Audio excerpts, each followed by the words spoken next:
Did you know there are two different types of defamation? You might be thinking of slander versus libel, and yes, that's true too. Slander is spoken and libel is written. But do you know the difference between defamation per se and defamation per quod?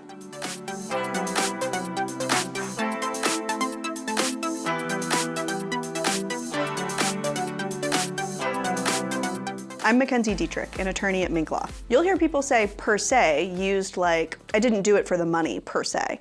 It's Latin for on its own or by itself. So in legalese, per se as it relates to defamation means that defamation is damaging enough on its own so you don't need to prove damages. Damages here is also a legal term for how you were harmed.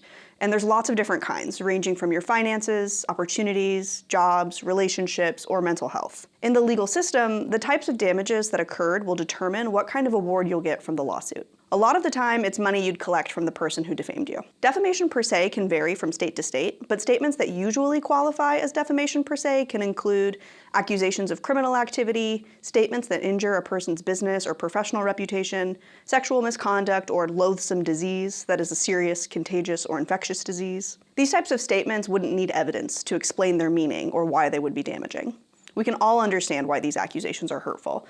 And so this is called in legalese presumption of harm or presumed damages. So what does that mean for defamation per quod? Per quod in Latin means more like whereby or references extrinsic circumstances. That is, it's not immediately obvious and depends on context. In a lawsuit, that context is provided through proper evidence, including damages. You can check out our other video about how you can prepare strong evidence of damages. But the most important type of damages you need to prove is special damages. This is a legal term for a financial loss, or a dollar amount. So depending on whether or not you have to prove damages, your lawsuit process could change a lot. But gathering evidence is always a good idea no matter what. Of course, the other qualifications of defamation are still required for both types, like a false statement of fact and published to a third party. You also still need to determine fault, which depends on whether you're a public figure or you're suing a news publication and need to prove actual malice, or a private figure who just needs to prove negligence.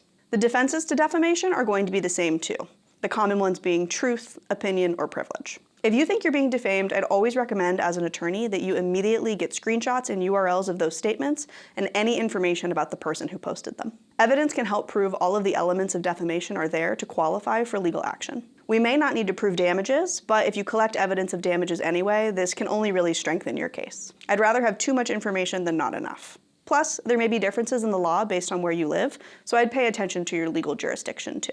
Sometimes it's a very fine line between per se and per quod, and it's an experienced defamation attorney that'll make all the difference. If you're in a situation and want to know if you have a defamation case, reach out to us. You can call us at the number on the screen or visit minclaw.com to use our live chat or contact form. Our intake team can answer your questions and schedule you for a consult with an attorney to discuss your options.